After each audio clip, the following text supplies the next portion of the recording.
ce réseau de volontaires, je continue à travailler avec eux et ce réseau a été remobilisé. Nous avons fait plusieurs réunions. Il y a une session de formation, de renforcement de capacité.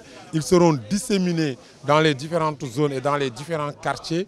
Et il y a un objectif, en tout cas en termes de contribution de ce réseau-là, de 7500 parrains, en tout cas dans les objectifs qui sont assignés à la commune de Wakhinane Nimzatt. Mais bien entendu, tout cela, nous le ferons dans l'unité, en concertation et en coordination avec tous les responsables de la commune et du département. En tout cas, c'était aujourd'hui un moment de mobilisation de la jeunesse et j'ai été très honoré de l'unité de la jeunesse, retrouvée de la jeunesse de Guédiawaye, avec la présence de responsables, de tous les responsables de la COJER et des responsables jeunes de Benno Bokk Yakaar et notamment la présence de mon frère et ami, camarade de parti Mamadou Yayaba qui est le coordinateur départemental. Cela montre simplement qu'il y a une unité de la jeunesse de Guédiawaye. Je suis très optimiste, mais vraiment très optimiste, parce que le candidat est bon, il a le meilleur profil, plus d'expérience.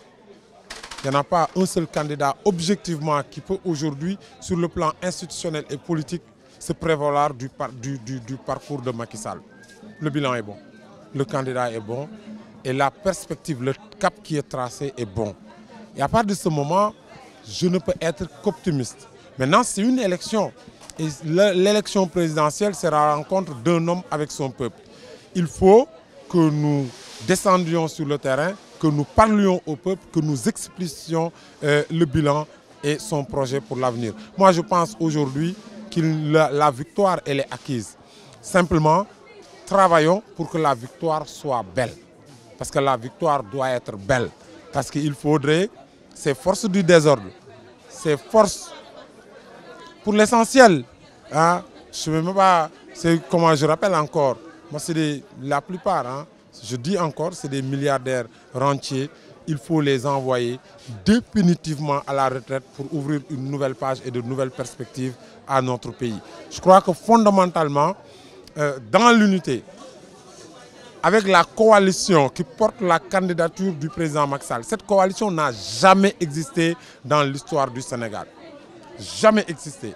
C'est une coalition qui regroupe les socialistes, les libéraux, l'essentiel des libéraux, l'essentiel des socialistes, l'essentiel de la gauche, l'essentiel de la société civile. Je pense que toutes les forces aujourd'hui sont fédérées et portent la candidature du président Macky Sall. Les forces positives, les forces de progrès sont avec le président Macky Sall. Et je crois qu'avec cette grande coalition, je ne vois pas une force politique aujourd'hui qui s'organise ou qui peut faire face à ce rouleau compresseur. Parce que le président avait lancé un message et malheureusement, il ne l'avait pas compris. Il était dans le temps de l'action, il n'avait pas le temps de la réponse, il leur avait averti. Ils ont mal compris l'assertion du lion qui dort.